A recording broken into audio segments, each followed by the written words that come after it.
สบายดีท่านผู้ชมอีกรอบจ้าตอนนี้นั่งรถออกมาจากห้องกำลังสีออกมาจากโรงแรมกำลังสีนั่งเรือกำลังจะนั่งเรือไปเกาะล้าน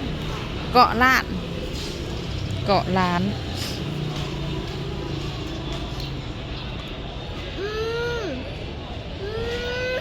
เกือบ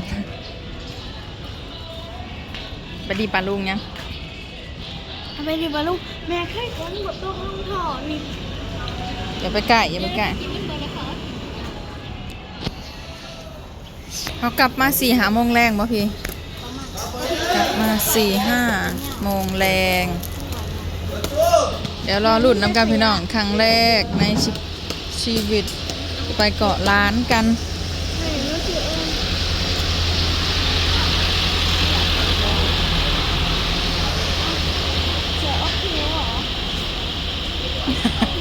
กันแดดนี่แล้ว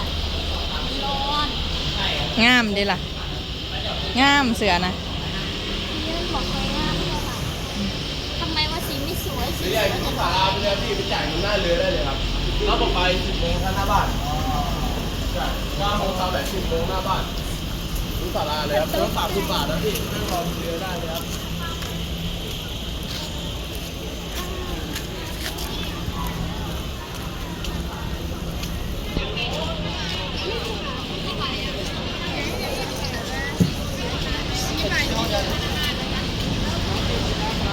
แต่ฝรั่งพี่น้องจ้าคนหลายเลยนี่ขับรถขึ้นมาเนี่ยเป็นไก่มากนะคือเป็นจะมีไก่ยังนะพี่มันเป็นยังยูราเคยเจอไหมเขาเอิ้นยังน่ะตู้ขายถุงยางอนามัยหุยคืออะไรตู้ขายถุงยางอนามัยหุยเฮาระวังขนมจริงพี่นึกว่าขนมขนมครับหุยอย่างอนามัยถ่ายขนมของอีเกียใส่แดกสปสโอ้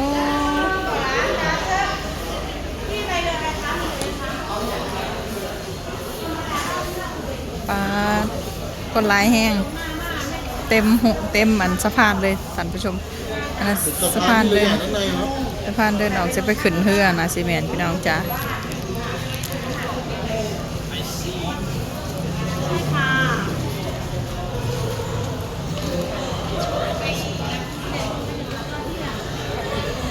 อุ้ยคนไปกลับ3 โมงค่ะตัด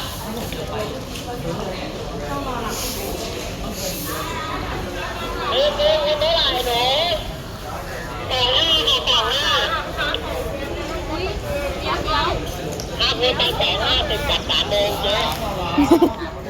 ใส่รองเท้าแม่กั้งรถเลยลูก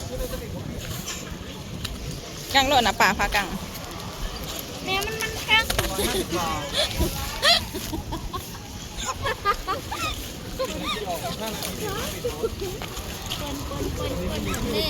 มันนี่จะถึงให้นั่นเด็กงามเดี๋ยวใส่แต่ปีนี้แล้วปีหน้าก็ไม่ได้ใส่ของเขาหรอเขาก็ไม่ให้เซอร์วิสบอสไหมครับพูนบอกจะเขาเดินวังแรงในพี่น้องอยู่ทางพูนไอ้ยังเป็นรอบกันแม่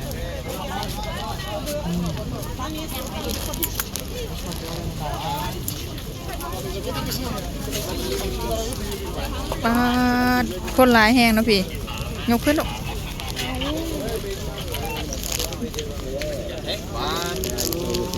ที่328จ้ะโอ้การทุกทีทั้งหมวกทั้งแว่นสวยมากเลยดูชุดของพี่เราสวยมากงามพี่งามแห้งเอาให้แม่กั้งน้ำที่เราเอาหอยมาจับบ่ ถูกเลือกค่ะ อ๋อ เป็นชาวเลือกกับไปก่อน จ้ะจ้ะเด็กพี่น้องโรงแรมใหญ่ๆดำๆนู่นพี่เป็นน้ำผักวางหันนะขึ้นละ8,000อย่างงามอย่างรู้เลยพี่น้องโอ้ยเป็นเดืองดุบเดืองดุบ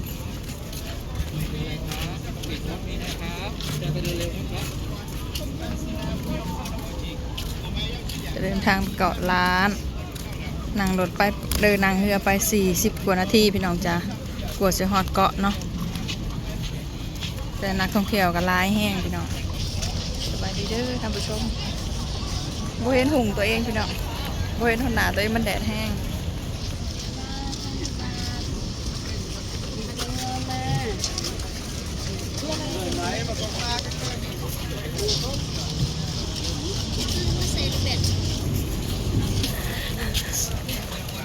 พี่ก็ช่วยไปเอาแว่นให้พี่น้องจ้าช่วยรู้เลยแว่นก็ได้สบายดีเด้อพี่น้องบ่เห็นตัวเองเด้อพี่น้องแนมมั่วแต่มันแดดแห้งพี่น้องจ้าไม่ได้ลบไปเอาอย่าง ไปเอาแว่น โอ้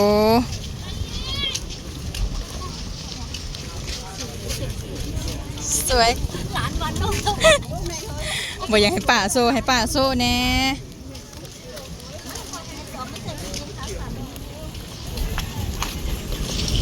นักท่องเที่ยวหลายแห้งพี่น้องจ้าออก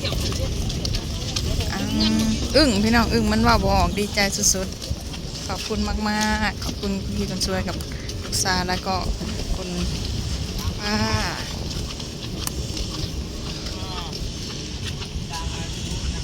ได้แต่ขอบคุณนะพี่น้องแล้วก็ขอบคุณ FC ทุกคนคือกันได้แต่ขอบคุณกราบขอบคุณเป็นที่หักและเคารพ โอ้ยแม่ งามพี่น้องมื่อนี้มาเบิ่งบรรยากาศ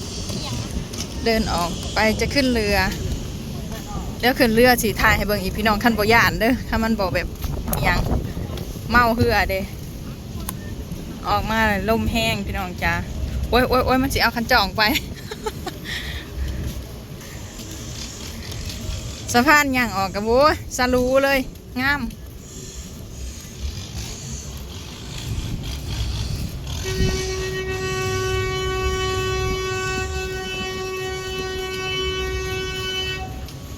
เรือกำลังสิออกพี่น้อง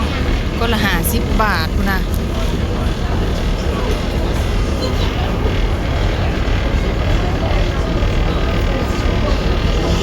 สิบ่เมาเรือบ่พี่น้องมันเรื่องรางเรื่องราง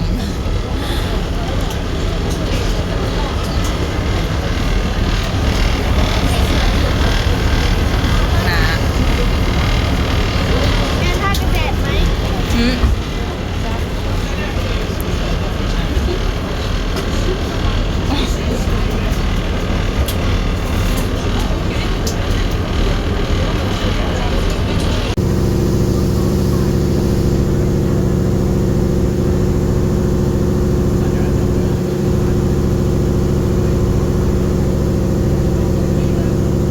ลูกสาวก็ตื่นเต้นพี่น้องจ้า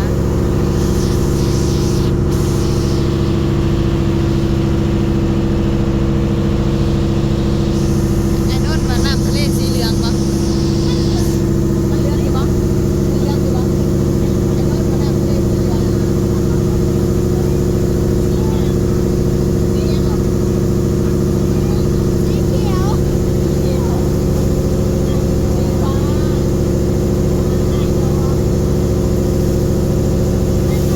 นั่นเด็กสีเหลืองเดี๋ยวไปถึงเกาะรีวิวอีกรอบพี่น้องจ้า40 กว่านาทีเนาะถึงแล้ว45 นาทีโอ้เกือบ2 โมงใจเติบเด้อพี่น้องผู้มองตึกละลายของเขามา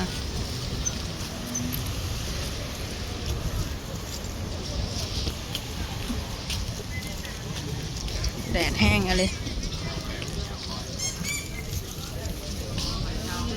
หอมจัง ปวดกระจังเงียวมันประทันหอนหมอกเงียว พี่เช่ารถไหมครับตัวเลขมันโม้ยะที่บอกแล้ว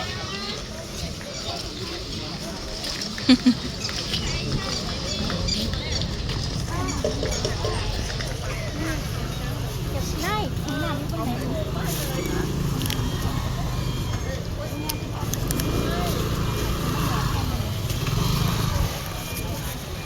อ๋อสุดมีแต่สุดงาม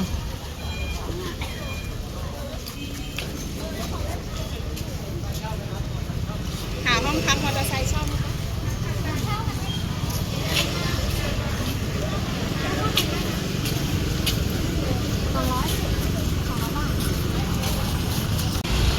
ๆขึ้นจากเพื่อพี่น้องไอ้พาน้องเขาเซเว่นซื้อน้ำกิน แล้วก็ซื้อย่างไปใส่ต่ออู้สุดมีแต่งามๆแต่ย่างงาม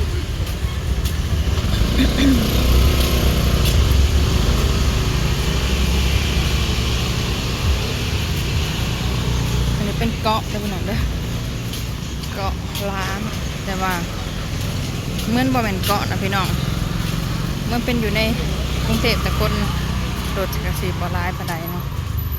มันใส่เลาะขี่เนี่ยกันสีเสาคันละ200พี่น้องพี่เจให้ตรงงามไปเลย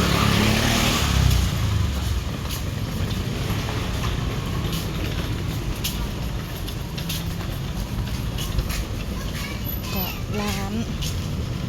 ครั้งแรกในชีวิต เป็นบุญที่ได้มาเนาะดีใจจนว่าบอกเนาะจ้ะ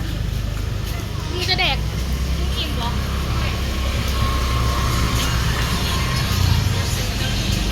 เอามีวัดนำท่านผู้ชม แต่ว่าก็จะเป็นบ้านหนึ่งเลยเนาะ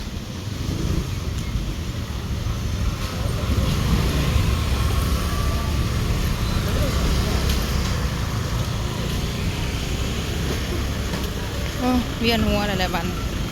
ตาลายท่านผู้ชมขึ้นรถสองแถวไปบุบุ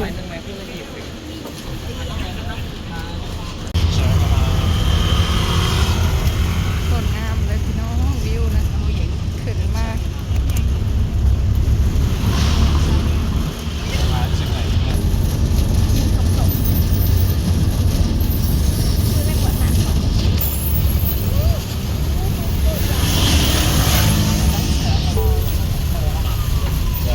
อุ้ย กับ666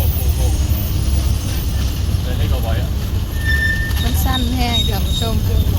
係啊，跟住又突然間係個斜方。 ถึงแล้วพี่น้องเขามานั่ง